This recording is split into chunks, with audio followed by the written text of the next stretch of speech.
네, 안녕하세요. 여러분들 반갑습니다. 금융과 에너지 업종을 누구보다 쉽게 알려주는 데이어 멘토 권해철입니다. 오늘 삼성카드라는 기업 리뷰해 보도록 할 텐데요. 삼성카드는 여러분들도 아시다시피 카드사로 금융 관련 업무를 수행 중에 있죠.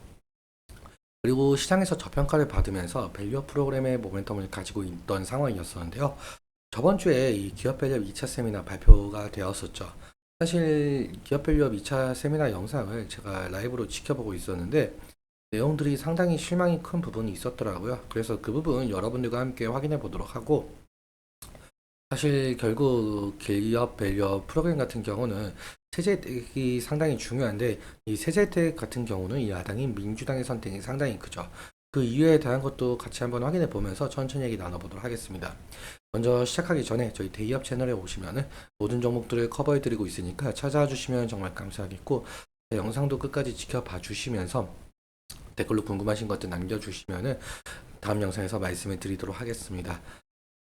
그럼 삼성카드 바로 보도록 할게요. 일단 삼성카드 같은 경우는 카드사로 뭐 신용카드, 할부리스 사업 등을 진행을 하고 있는 기업이죠. 재무제표를 짤막하게 살펴보자면 지금 삼성카드 같은 경우 PBR이 0.44배, BPS가 73,708원이고 그리고 예상 컨센도 마찬가지로 지금 PBR이 1배가 안 되는 상황이기도 하죠.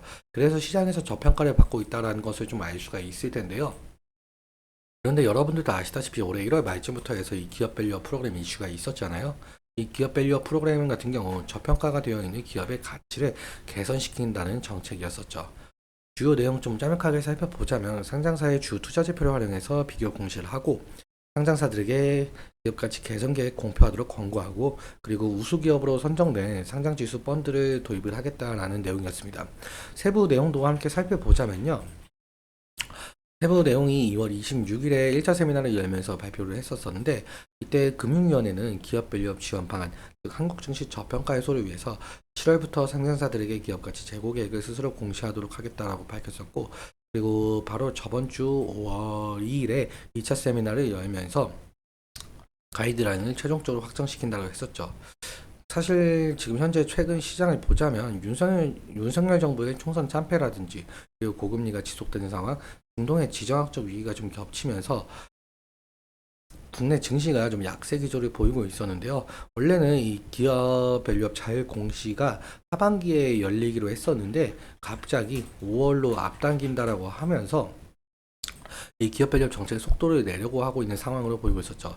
그러니까 이게 기업 밸류업 정책의 속도를 내면서 이 약세 기조를 보이고 있는 국내 증시를 좀 끌어올리겠다라는 스탠스로 보이고 있었는데 그런데 제가 그 저번 주에 2차 세미나를 라이브로 좀 보면서 내용들이 2월 26일에 발표되었던 내용들과 뭐 크게 변화가 없다라고 느꼈었어요. 한국거래소가 공유해준 자료 함께 보자면요. 예, 기업 가치 재고 계획에 대한 가이드라인이요. 사실 아직까지는 확정된 건 아니고 뭐 검토 중이다 이렇게 말씀을 하시더라고요. 일단 쭉 한번 보자면 이 가이드라인 같은 경우 5월에 발간이 되었죠. 그리고 전체적인 틀 어떻게 작성을 해야 될지에 대한 가이드라인이고요. 사실상 이 가이드라인 같은 경우 2월 26일에 발표되었던 내용들과 뭐 크게 달라진 내용들이 별로 없습니다. 그러니까 내용이 뭐 같다라고 보시면 될 것 같고 두 번째 자료도 마찬가지고 두 번째 자료는 해설서예요, 해설서. 이것도 2024년 5월에 발간된 자료인데 사실 이거 봐도 2월 26일에 발표되었던 내용하고 거의 똑같거든요. 뭐 추가된 내용들이 없다라고 보시면 될 것 같습니다.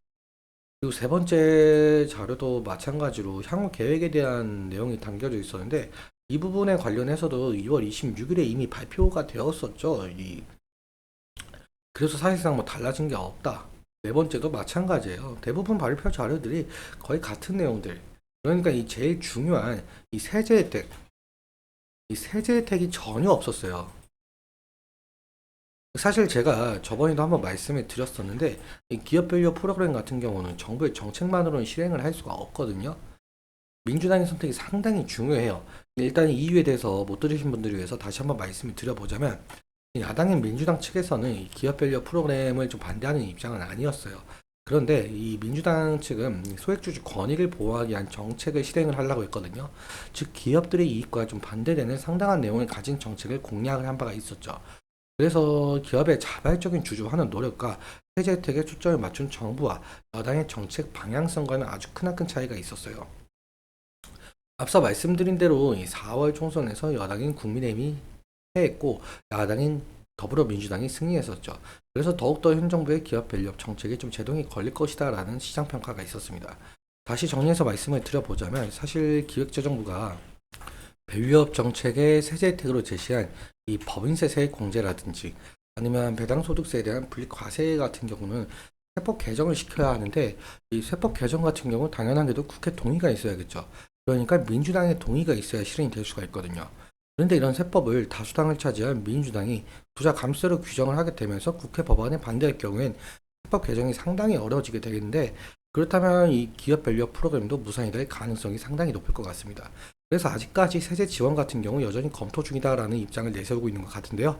일단 민주당도 1,400만 명에 달하고 있는 개인 투자자들의 여론에 반응을 할 수밖에 없는 입장이긴 해요. 그래서 사실상 합의가 이루어지지 못한다라고 한다면 저번 주 발표 내용처럼 다시금 김 빠진 내용들만 나올 가능성이 상당히 높을 것 같습니다. 때문에 실제로 이 기업 밸류업 정책이 실현이 될지는 저는 아직까지 미지수로 보이고 있고요. 이 부분은 좀 지속적으로 체크해 나가면서 대응을 해야 될 이슈로 보이고 있습니다.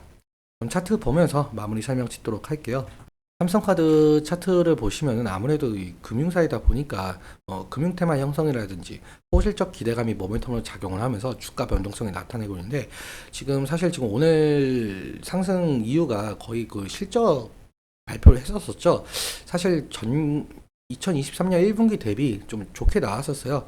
그래서 그러한 것을 바탕으로 좀 상승을 하고 있지 않나라고 생각을 하고 있는데 일단 삼성카드 같은 경우 2월부터 시작한 이 기업 밸류업 정책 이슈로 상당한 상승을 좀 이끌어낸 바가 있었죠. 그리고 근데 삼성카드 같은 경우 일단 상속세 문제도 있었고 그리고 배당락도 겹치면서 하락한 모습을 보여주고 있는데요. 그리고 5월 2일에 발표되었던 이때 그 2차 세미나 내용들로 인해서 좀 살짝 실망 매물이 나왔다라고 표현이 가능할 만큼 어느 정도 좀 조정이 왔다라고 볼 수가 있겠죠. 그런데 사실상 이 기업 밸류업 프로그램 같은 경우 상당히 긴 시간을 가지고 바라봐야 되는 점이 있어요. 이 이유에 대해서는 일단 첫 번째로 야당과 여당의 합의가 필수적으로 필요하겠죠. 그래서 만약에 여당과 야당이 합의가 됐다라고 하더라도 이 법을 개정을 하려면 상당한 기간이 걸리기 때문에 이 기업 밸류업 프로그램의 그 모멘텀은 아직 살아있다라고 말씀을 드릴 수가 있을 것 같습니다. 그래서 지금 현재 저평가 종목들이 어느 정도 지금 실망 매물을 좀 나오고 있다라고 볼 수가 있을 것 같은데 그런데 반대로 말하자면은 저평가 종목들 그러니까 기업 밸류업의 모멘텀이 아직 남아있다 보니까 어느 정도 좀 장기간으로 봐주셔야 되는 부분이 있다라고 말씀을 드리면서 오늘은 여기까지 말씀을 드리고 오늘 내용 여러분들께 도움이 되셨다면 구독과 좋아요 부탁드리고 말씀드린 내용과 차트적인 부분에 대해서는 제 개인적인 견해가 있을 수밖에 없기 때문에 여러분들의 주관적인 견해와 함께 투자를 현명한 선택하셨으면 좋겠습니다. 오늘도 시청해주셔서 너무 감사하고 지금까지 멘토 권혁철이었습니다. 감사합니다.